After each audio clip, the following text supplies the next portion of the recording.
All right, we got a very special guest in the studio now, Ian Fidance. Yeah. I could never get it when Nikki was saying. I thought it was Finance. I was like, that's a weird name. Is that a nickname? It has been messed up so many times. Yeah, I can only People are imagine. like Fidance. Yeah. You know what? I think Sounds I would like go with an that. Italian wine in a bag. Yeah. You know what I mean? Fidance. Yeah, you get like alcohol poisoning with one bag. Yeah, I've gotten everything, man. Fidance, Fidice. I mean, mine's Feidelberg, so it's. Yeah, you're up there too. Yeah. What do you get? I've been through. Feidelberg, I mean, everything. Fiedel, Feeds. Attell. I stopped caring. Like, some people get very defensive about like it's actually pronounced blank, and Right. you can call me Todd. I'll answer. Like, it Right, doesn't- dude, it's so weird because like on stage people mispronounce my and I like came up in hood rooms, so like What's a hood? like the urban circuit, you know, Okay. like black rooms, you Right. know, and I would get work because I was like a white guy, you know Yeah, what I mean? yeah, yeah. And like this little guy like Lonnie would be like, "Hey man, can you do this fish fry? We need a white." And I was like, "I'm there." You know? And so that's like how I started in Philly and everything. And dude, they would mess my name up so much. Like one time, this guy was like, "All right, y'all, come to the stage. We got whoo." Just give it up for Mr. Ian. He's here. I was like, "Hey, everybody!"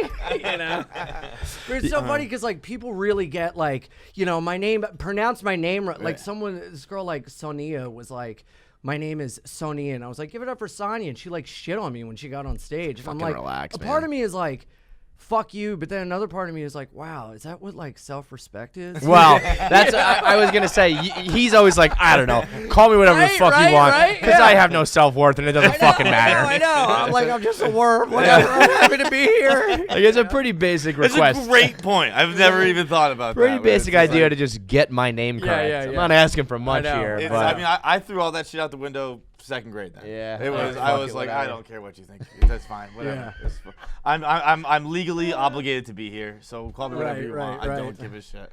well, we met at we did Nikki Glaser's show together. Yes. And that show was a fucking shit show, man. Yeah. We went off the rails real quick. Oh, it happens. And all I the mean, time. I believe the clincher for me was you were talking about doing a headstand in the bathroom, doing a fucking enema, Oh, ready yeah. to, you know, like fuck Yeah. a girl with a dick or something. I was like, this guy is a fucking trip. Let's Yeah.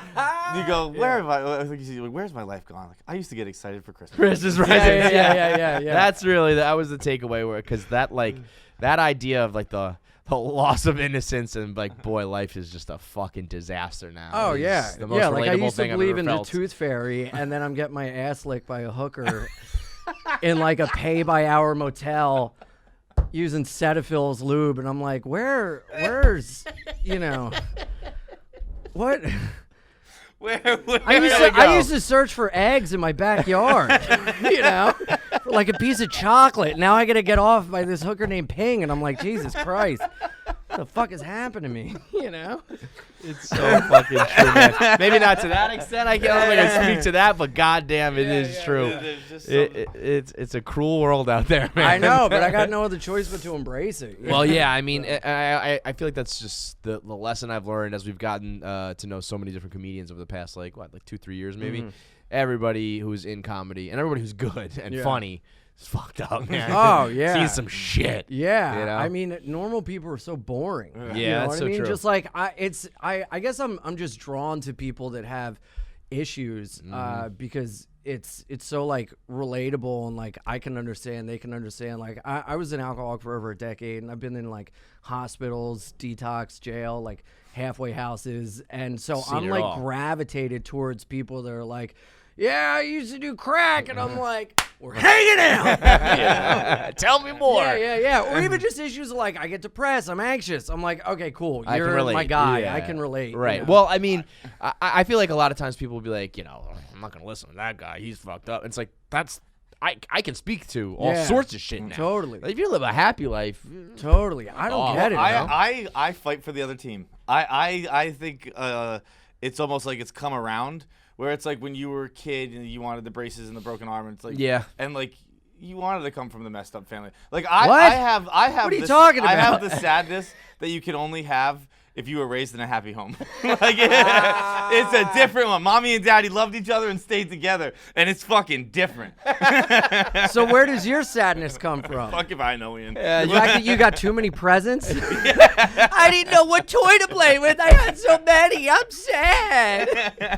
It's exactly what it is. Like, I don't know where it comes from. I don't know what to tell you. No, Yeah. I think you're proof positive that it's like a physical thing. Like, you know what I mean? Like depression is like a disease that it can affect anybody. Oh, you can be dude, happy yeah. as fuck, and It's you got such it. a mental chemical imbalance in your head that it Yeah. can affect anyone, you know. Right. But it's so weird because become. I hate it when it becomes like a pissing contest, you Yeah. know, of Yeah. like, oh, you have seasonal depression. Call me Right. when you're crying in June. It's like, what? Fuck you. You know, we're all hurting. We might as well all be on the same team instead of like pissing and seeing who has a bigger depressive dick. You know, it's so gross. Speaking of that, I saw a tweet from you today that you made your therapist cry today. Oh, hilarious! Wow, you guys are doing your research. Hit me. Yeah, I had this amazing therapy session where like things came out and I like cried for 45 minutes and like because I've been it was like just like twisting a valve and letting like the air release, you know. I like became so like I just hadn't had a release in a while and it just felt so nice, and I look over, my therapist is like sobbing. And a part of me felt so much pride.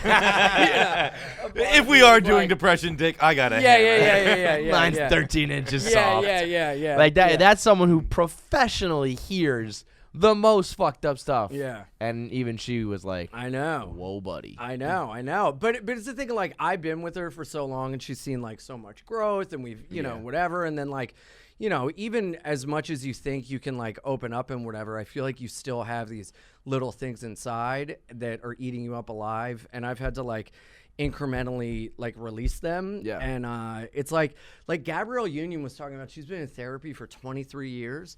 And it's like at a certain point you get in therapy and you're like, okay, like what? We're like done. What more can I do?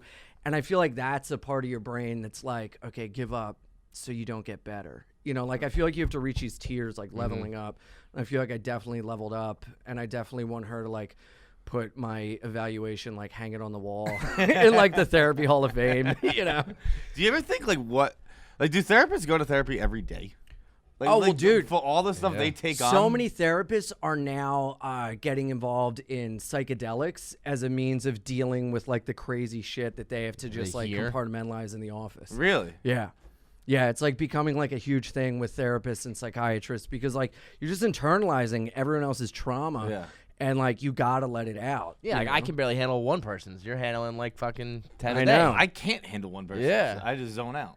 Yeah. But you can tell me I'm not really listening. You'd be Yeah. a terrible therapist. I would be. I'd be awful. I'd be very. What's very your bad. line? You hear, you don't listen, or some shit? Yeah, I'm very good at I'm very good at hearing, not listening. And I think that's successful because then you're just using me as a sounding board. Right. If you And need you to vent, you can talk to this guy. You need a response? I've Don't talked about Yeah. that before, where it's like fucking- you don't want to, you don't want me to fix things. You just want to say it. You can say it to me. Right. That works. Well, that's what's so tough is like you become aware of these things and behaviors and then turning that awareness into action, you know, because it feels so good to complain and it's so hard to do.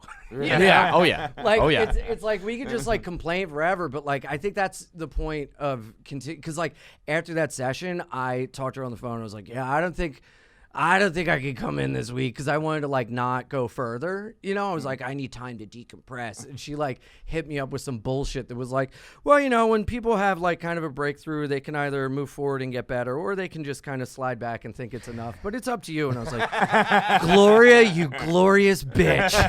I'm coming in, mama. There's another hour's You know? worth. Yeah, There you yeah, go. yeah. Yeah, they know how to. I'm still like I definitely should be in therapy, and I'm just not. Yeah. And I just I don't know, just won't go. Yeah. Just fucking- because they might tell you things that like, hey, maybe don't do this. And like, well, I hang on a know. second. Yeah. That's the other thing. I'm definitely like I'll be defensive. Like, no, well, fuck off. Okay. Right. I'm gonna keep doing it my way. Well, that's what's so but- great about this place, because I've been going there coming up on like 5 years, and it's like also a drug and alcohol center, you know, with like therapy and like a psychiatrist there. It's like a one-stop shop for everything, you know.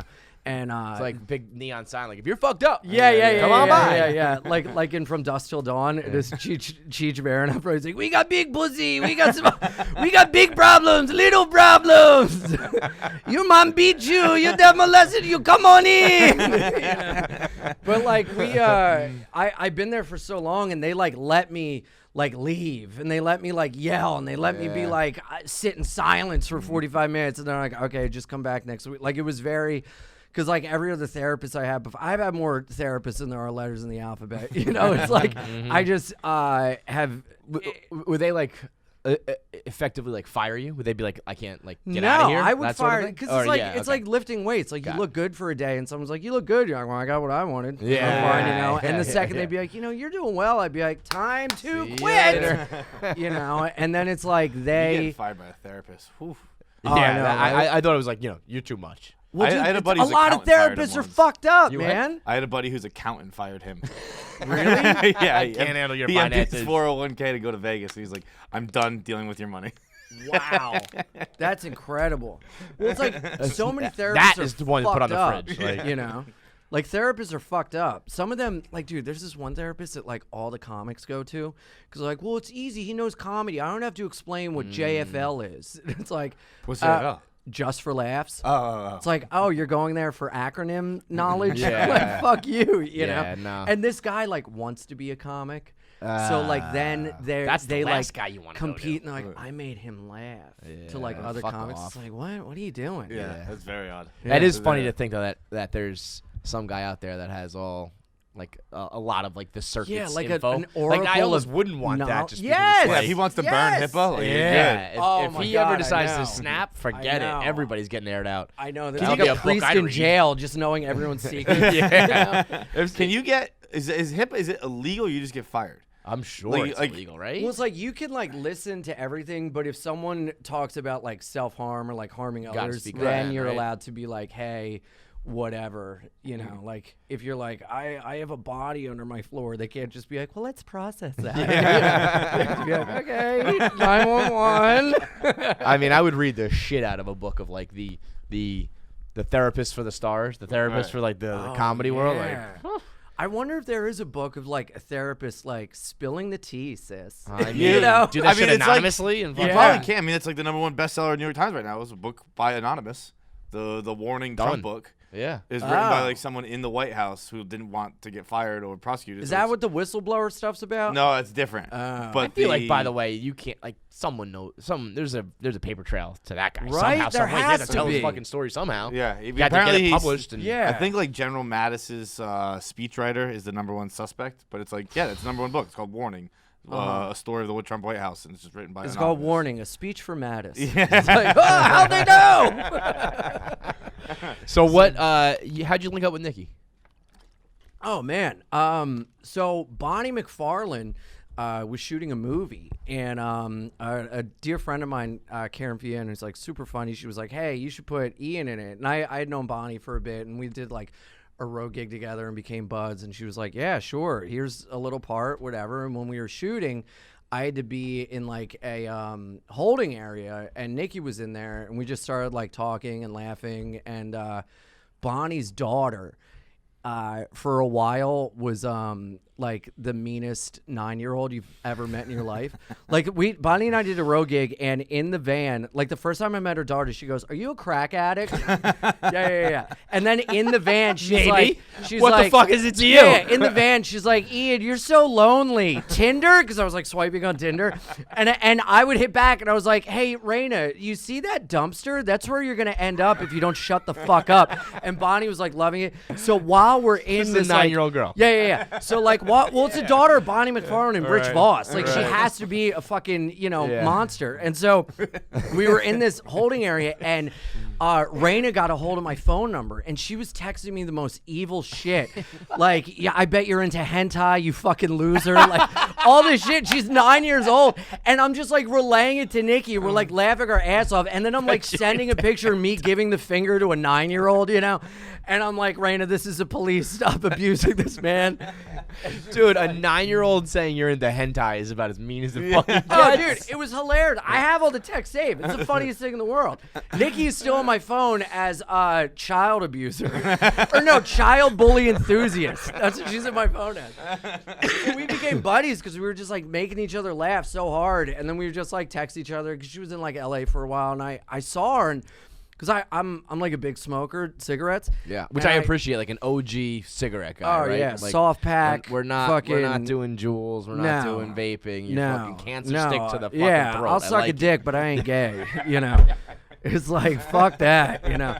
And so she saw me and she was like, "You got to quit smoking." She ordered me that book. Yeah, the she easy shut the way. fuck up with yeah, that yeah, book, yeah. I know all her fucking quitting books. Yeah. And I need a book for her to quit talking about it. And so she sent me that, and I still, it's still in the packaging. But then she moved to New York, and we just started hanging out and being buds, Yeah. and that's when her radio show started. And she was like, "You got to come on," and it went really well. And then I was on almost like every week, and now that's like my gig with her. And she's that, like that really Thursday up is it's when things pop off. when things heat up, But she's just become like an incredibly dear friend, and I'm just really grateful for just her friendship, and professionally she's like out of this world. Yeah, good number to have in your phone is child bully enthusiast. Yeah, it really is. But like aside from that, it's just like really nice to have like a friend. Yeah. You know what I mean? Like it's so weird because like the more I like work and the more I'm kind of like leveling up in comedy, my circle of friends are these people that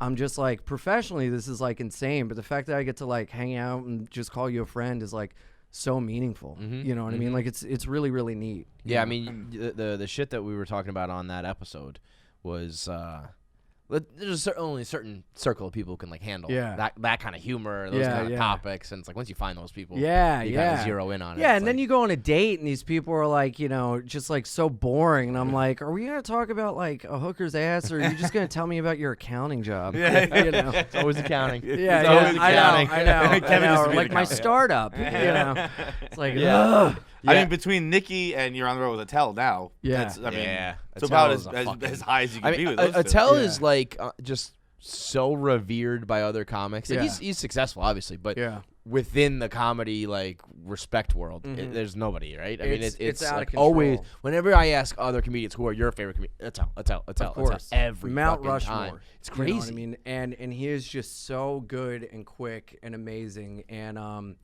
to have him and like Nikki and like a bunch of other comics like professionally vouch for me. Yeah, you get that cosign. Out of this world. Crazy. It's crazy. But to like just walk around New York City smoking with Attell till 5 a.m. is like friends going to the deli and grocery shopping is like. So it's like we go on stage together almost every night, and we have like a really good rapport, and it's not even like, oh my God, I'm with Dave Attell. It's like, oh, I'm just like hanging out with my friend Dave, you know, and like it's just so surreal, because I used to be a carpenter in Delaware, and I'd put on comedy albums like Hanging Sheetrock, and we'd laugh to like Attell's albums. You know what I mean? Yeah, and now like we're going on the road. road together, and like I'm opening for him and Jeff Ross on the Bumping Mike store. I'm like, what the fuck is my life? I used to live in a halfway house across the street from a bowling alley my mom threw me a birthday party at. And now I'm like fucking here, and I'm like, what? This is a fucking wild ride. Yeah. It's fucking great. Though, like, and it just I feel like it feeds the comedy career too. You know what I mean? Like you become more funny and more interesting because of shit like that. Totally. And hanging out with the funniest people in the world makes you want to be. Have you bombed as you open for Attell yet or anything like that? Like I feel like that's got to be. Is there like more pressure? Yeah. I mean, like, is this joke funny enough like, to tell it in Attell's show? We just did like a 2,000-seat theater. Jeez. And it's a thing of like.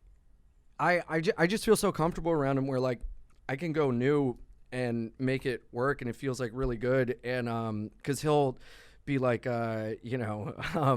maybe instead of playing with your cat you should spend time writing. I'm like, you fucking dick, so I want to like impress, and like the other night we did this 2,000-seat theater, and it was just amazing, and afterwards he took me aside and was like, I'm really proud of you, and I was like, oh my God, that's like means so much. I mean, from him it's the number one. Yeah. Right? And like I came up in Philly, and all my friends in Philly were like so funny and really hard on me, And that it's like Philly is a very like ball busty, tear you down, tough type thing. And that made me so much better hanging out with these dudes who like would rip you apart if you bombed, but be like, you got to bomb to get better. Yeah. But then like to just like laugh about it and everything, that like really helped me to get better, you know, and to have friends that would be like, hey man, what do you think happened up there? You know what I mean? When you like eat shit, you know, or like, why do you do that joke? It's like terrible. And then like at the time you're like, fuck you, this is amazing. And then you go home and you're like, what am I doing with my life? You know? And then you make it better because you want to like flex on them and be like, oh, how's it now, motherfucker? Yeah. You know, and it's really good to like motivate yourself. I never want to surround myself with people that are just like, you know, you bomb and they're like, great job. And it's like, I got ears. Well, I know what it is. It's funny too. It's like you take it personal because it's like something you find funny that you wrote, but it's just work. You know, like if you were to critique someone else's line of work, they'd be like, I don't fucking care about like, that report or that like presentation, because, but this is a personal thing. If you're bombing with material that's like deeply personal, it's like you as a person are bombing. Yeah. You're not disliking my joke about, you know, UPS and the mailman. You're disliking my joke about this deeply inherent secret thing that I'm trying to make funny. Yeah. And it's like, wow, I'm getting rejected twice. Yeah. Like one time I was outside of a gay bar and I asked a guy for a cigarette and he was like, No, I'll give you the once over. And he over. rejected giving me cancer and then rejected me on like my outfit. You know, and that like deeply hurt. Not worthy of my cigarette is pretty fucking low. You're not, I mean, I get not. What did you say? I just like walked away and then like, you know, scrambled around to get another cigarette. I would have gone home right to bed for a week. Yeah, that's a level of rejection. I don't know if I can handle. Man. Well, then I went out and got like a thong and a harness and went back and was like, "How you like me now, bitch?" And he gave me a carton of cigarettes. It was great. How long were you in Philly for? Were you raised there? No, I was raised in Delaware. Okay. But I would drive up to Philly every night, like 45 minutes, and do like open mics. And on the weekend, to get like stage time, I would have to drive an hour to Marlton, New Jersey, to a comedy cabaret in the back of an Italian restaurant, and like put together the stage, the chairs, tear it down for like 10 minutes and $10, you know. And then when I would have to hand out comment cards afterwards, so when I bombed, I had to like look at people and they had to be like, so, you know, you said you're a teacher. You going to keep up with that? Man. And there was a Chick-fil-A next door and I ate so many sad chicken sandwiches. You know what I mean? Just like bombing at a cop benefit or like a fucking benefit in a synagogue at 4 p.m. Just like trying to get better, you know? So terrible. That's the sad chicken sandwich is a sight because they're already wet, the Chick-fil-A sandwiches. Oh yeah. You drop a tier or two on there and it's just fucking, it's a tough one to stomach. Driving up, living in a halfway house. You know what I mean? Going in home Delaware, and I'm going home, and I got to be home by a certain time for check-in, or else, you know, I got to do a piss test, you know. So I'm like bombing on stage and bombing in life at the same time, just like, what the fuck, man? It's working out though, man. Yeah. Right? I mean, it all kind of came. I think it's like the amount of material you get out of like living a, you know, at times like fucked up life. We've talked about that before. Where like when shitty things happen to me, I'm like, this is gonna be good in 2 weeks. Yeah. This sucks right now. This will be a funny story. You will laugh about this. Even as a kid, like, I would get in trouble, and then like an hour later, I'd be like, "Isn't it funny how that just happened?" And my mom was like, "What the fuck is wrong with you?" I mean, I find like I'll laugh about shit like almost immediately, and if you. I don't get people who don't understand that like defense mechanism. It's like, well, I mean, I don't know. Yeah, that I'm whole not like laughing because it's funny. I'm laughing because it's funny. That whole like, too soon thing pisses me off because it just shows that you've lived such a privileged life. You can't deal with tragedy and finding the humor as a coping mechanism. Mm-hmm. Right. That's all it is. It's just a thing of like, I don't want any bad things in my thought process. Right. It's like, all right, well, have fun. It's funniest right now. Yeah. This is when the joke really kills, fucking man. Missionary for the rest of your life, you fucking bore. So, what did you teach? I went to school for English education, and I was like a full-time sub. Can you believe they let us do that? It's crazy. Like you were a teacher? No, I was creative writing, but like that too. Like they should be like, no, you can't do that. Oh Can't do yeah. it. Sorry. Like you can take it as an elective if you want, but you can't do it. That's like, that's a fake thing. Yeah. Like I took a class that was called The Daily Show. I took a class that was frisbee. Shut That up. wasn't an interesting. That wasn't like no. I just played frisbee in college. Was this college in It Neverland? was Tallahassee. Florida State It was basically pretty close. is Oh my Neverland. God. So yeah. It I was. just imagine you like Rufio. Yeah. in Peter Pan. You know. I was. One day I had surgery on Halloween, and my roommate picked me up dressed as Rufio. Shut up. Had to pick me up because I Was it Halloween or was he just a fucking alcoholic? both. But it happened to be Halloween this time. But like he's like walking through the hospital, being like looking for John Feinberg, no shirt on, black like Stone Cold type thing. I had like a kind of like one of those half masks where it's like the red spike, and like I gotta give him a ride home. I'm like, dude, you could have put on like a pair of sweatpants for this. That's you gotta amazing. be fucking kidding me. Dude, I took what was it? Stretching and relaxation. That was another class. These were all part of like my core curriculum for creative writing. And you didn't graduate. And I didn't graduate. You couldn't pass stretching? No, that was the hardest one. Yeah, there's no chance. You touch your toes. Oh no my chance. God. Put a gun to his head and be like, touch your knees. Yeah. Pull the trigger. Oh he, my God, he ain't that's fucking so doing amazing. it. Do a sit up and you could graduate. You're like, well, I might as well just give back my cap and gown. The class was in a dark room with candles lit, and I was Shut up! Dude. Oh my God! Wow. It was a joke. It was a joke. And again, Wow, was that so no one could see you put in your tampons? I couldn't hack it, man. Oh my God, that's amazing. So you're on tour with Attell now? Yeah. Yep. Yeah. How long does that run through? Next week we're starting until the first week in January. All right. And then we're gonna have a little time off and then start up again. And that's all. It's at Ian Fidance, right? Is your Twitter? My Twitter is at Ian Fidance and my Instagram's at ianimal, IANIMAL. Appreciate it. You know what? Huh. I didn't graduate college. I've been reading your Instagram as like IANIMAL. What? I don't know, dude. He goes, what? Yo. Like it's just hitting right now. Is like animal. Yeah, okay. I was like, I was like, Imal? Animal. Yo, do you know after shows how many dumb drunk girls that are like Pinot, blood alcohol, dying are like, animal, oh, cool. And you're stone sober and you're like, Animal. What? Oh my God, dude, I fucking love you. That's amazing. I am not a smart person. I don't know what to tell you. Oh my It's God. confusing when all the words just blend together. You know? Yeah, just letters animal. put together are confusing. Those are words. You're like Jim Carrey and Dumb and Dumber. Like, it's a tough one. The. Unreal, man. We That's appreciate you coming great. through, though. Apologize for my idiot partner here. Oh, I love it, dude. That's so great. Imal. That's what it is Maybe from now on. maybe you should like change the capitalization I think and be I that will. from now on. That's what I'm I gonna am tell Imal. people after shows. I'm on Instagram. I am. Oh my God, that's so funny. I love it. Thank you very much. Yo, thank you for having me, man. This is so fun, fellas.